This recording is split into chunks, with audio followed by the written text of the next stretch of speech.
Ce dimanche, à la brasserie Saint-Alphonse de Fogelgrün, exceptionnellement ouverte pour l'occasion, règne une certaine effervescence.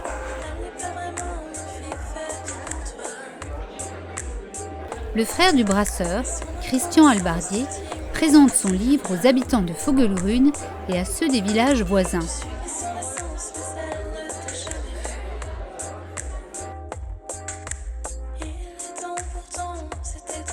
Le thème est l'histoire avec un grand H du village de Fogelgrün sur une période de 400 ans.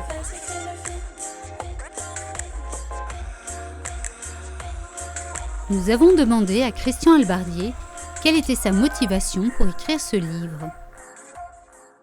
Je suis venu de Belgique en 1969 et mon papa est venu travailler chez Renault. Nous avons habité Fogelsheim et puis nous sommes installés à Fogelgrün en 1972. Le village était en pleine expansion. Dans l'esprit des Fogelgrünois, l'an 0, c'était l'arrivée du canal. À tel point que quand on posait la question aux Fogelgrünois de ce qu'il y avait avant, avant le canal, il n'y avait rien. On aurait dit que l'an 0 de l'histoire, c'était le canal. À force d'entendre cette histoire, pour moi, Fogelgrün, il n'y avait pas d'histoire et j'en souffrais beaucoup. Et un jour, en me promenant dans un champ, j'ai buté dans une pièce de monnaie. Je l'ai ramassée et c'était une pièce de l'an 5 de la Révolution. Ça m'a profondément intrigué parce que je me suis dit pourquoi une pièce de l'an 5 de la Révolution se trouve dans un champ d'un village qui n'a pas d'histoire. J'ai commencé à chercher et plus je cherchais, plus je trouvais et j'ai trouvé que Fogelgrün avait une histoire extraordinaire. J'ai trouvé l'histoire de son conte, j'ai appris que les gens avaient été évacués pendant la Seconde Guerre mondiale à Samassan. Alors que partout dans tous les autres villages, on sait où les gens ont été évacués, à Fogelgrün, Samassan, personne n'en avait jamais parlé. Une exposition de photos anciennes, de documents historiques, de cartes retraçant la vie de la commune était également visible à côté des cuves de fermentation de bière. Ces documents, inédits pour la plupart, ont fait la joie des personnes venues les découvrir.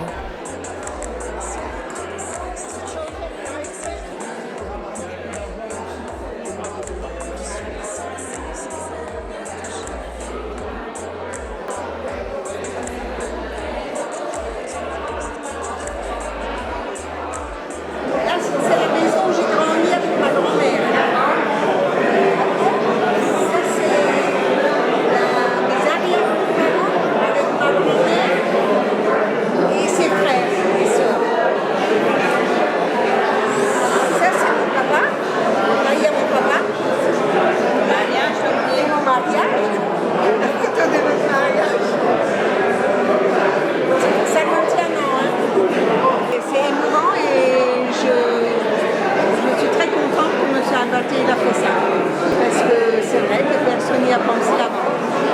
Et c'était dommage, parce qu'il ne faut pas oublier les anciens trucs. Moi je suis partie, c'est vrai, mais quelque part je suis toujours là quand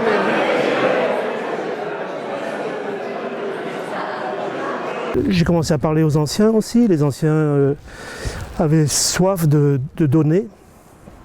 Parce qu'ils se sentent partir aussi et que quelqu'un s'intéresse au passé, c'était gratifiant pour eux. Donc d'une relation historique, on a construit finalement une relation humaine. Et plus j'avançais, plus il y a des gens qui venaient vers moi pour dire et pour raconter. Et à la fin, il a fallu que je m'arrête pour produire un document parce que j'ai encore tellement de fils à tirer que si je continue à tirer les fils, je n'aurais rien produit. Ce livre retrace l'histoire du village depuis la naissance de la première Fogelgrünoise, née en 1684 à nos jours. Il est le résultat de 6 années de recherche aux archives départementales de la Bibliothèque nationale de France, ainsi que de quelques témoignages, notamment de l'actuelle doyenne du village. 205 pages et 200 illustrations sont à compulser dans ce livre intitulé « Fogelgrün en terre des Trois Brisac », disponible chez l'auteur.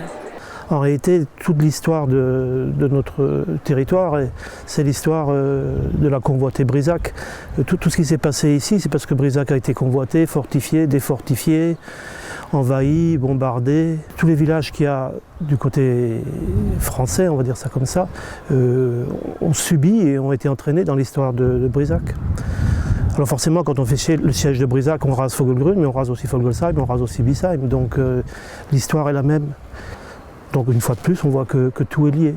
Le compte commun que nous avions, c'était un compte entre Geiswasser, Vogelgrün et Biesheim. Donc si on veut réécrire l'histoire vraiment de ce qui se passe en face à Breisach, il faut commencer à Geiswasser, aller jusqu'à Kuenheim. Donc ce sera le tome 2.